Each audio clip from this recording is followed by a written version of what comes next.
ये कहानी है अक्षरा और नैतिक के जीवन में आई संघर्षों की।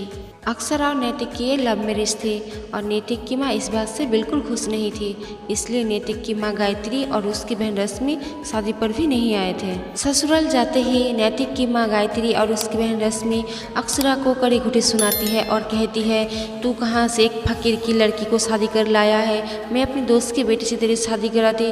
वो साक्षात लक्ष्मी थी। लक्ष्मी वो बहुत खूबसूरत भी थी और अपने साथ बहुत रुपए पैसे भी लाती। ये सारी बातें सुनकर अक्षरा की आंखों में आंसू आ जाती है और वो धीमी आवाज में कहती है, माँ जी, भले ही मैं एक गरीब की बेटी हूँ लेकिन मैं बहुत मेहनती हूँ।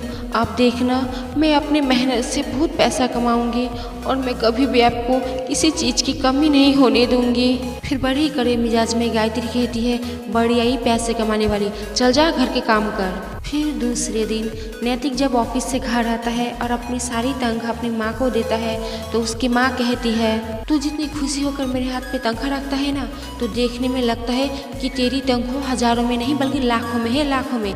देख मेरी बेटी रश्मि को कितना कमाती है, तुझसे ज़्यादा कमाती है एक लड़की होकर भी। फिर नैतिक का मन छोटा हो जाता है और नैतिक अपनी माँ से कहता है कि माँ, पापा के जाने के बाद तो मैंने पढ़ाई छोड़ दी थी ताकि मैं आप दोनों को 2 वक्त का खाना दे सकूं और रश्मि को अच्छे से अच्छे कॉलेज में पढ़ा सकूं।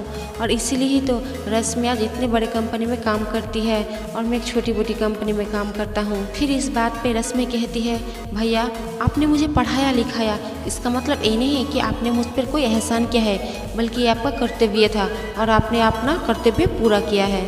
अक्षरा हैरान थी नैतिक की माँ और बहन की मुँह से ये सारी बातें सुनकर। फिर अगली सुबह तो हद ही पार हो गई थी क्योंकि रश्मि ने अक्षरा पर आरोप लगाया था कि अक्षरा ने उसके पैसे चुराए हैं। अक्षरा अपनी सास और ननद को कहती है, मैं भले ही एक गरीब की बेटी हूँ लेकिन मैं चोर नहीं हूँ माँ जी, मैंने कोई पैसे नहीं चुराए हैं। लेकिन गायत्री और रश्मि अक्षरा की कोई बात सुनने के लिए तैयार ही नहीं थी। फिर गायत्री कहने लगी, तुम हमारे घर से चली जाओ क्योंकि हम एक चोर के साथ एक छत के नीचे नहीं रह सकते। फिर इस बात पर नैतिक कहता है, अगर आप दोनों को यही लगता है कि अक्षरा चोर है और इस घर पे नहीं रह सकती तो पति होने के नाते मैं ये कहता हूँ कि मैं भी चोर का पति हूँ और मैं आप जैसे भले लोगों के साथ यहाँ नहीं रह सकता। एक कहते हुए अक्षरा और नैतिक घर से चले जाते हैं। फिर अक्षरा अपनी कंगन गिरवी रखती है और वो पैसे से वो एक छोटा सा घर किराए पे ले लेते हैं।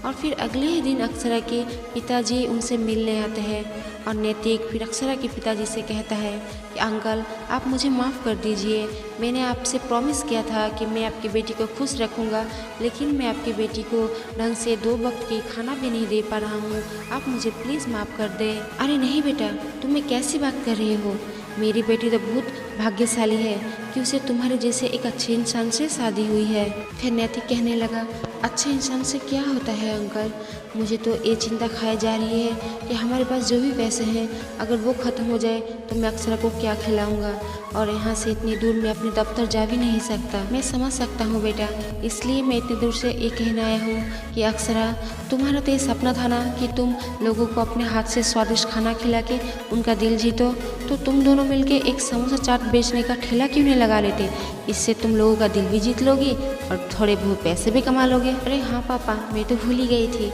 फिर उनके पास थोड़ा बहुत जो बचा हुआ पैसा था उन पैसों से वो समोसा चाट बनाने की सामग्री खरीदते हैं और अगले दिन से वो ठेला लगाते हैं। समोसा चाट ले लो, समोसा चाट, टेस्टी टेस्टी समोसा चाट। फिर ऐसे ही धीरे धीरे दुकान पर ग्राहक की भीड़ लग जाती है और उनका व्यापार बहुत अच्छा चलने लगता है और एक ही महीने में वो बहुत इनकम कर लेते हैं। और फिर ऐसे ही धीरे धीरे वो एक अपना बड़ा घर और अपना खुद का एक बड़ा सा रेस्टोरेंट खोलते हैं। फिर एक रोज़ गायत्री और रश्मि अक्षरा और नैतिक से मिलने आते हैं और कहते हैं, प्लीज़ तुम लोग हमारी मदद कर दो क्योंकि रश्मि की नौकरी चली गई है और हम लोग बहुत तकलीफ़ में हैं। फिर नैतिक कहता है, माँ मैं आपका बेटा हूँ और मैं बेटा होने का फ़र्ज़ ज़रूर निभाऊंगा।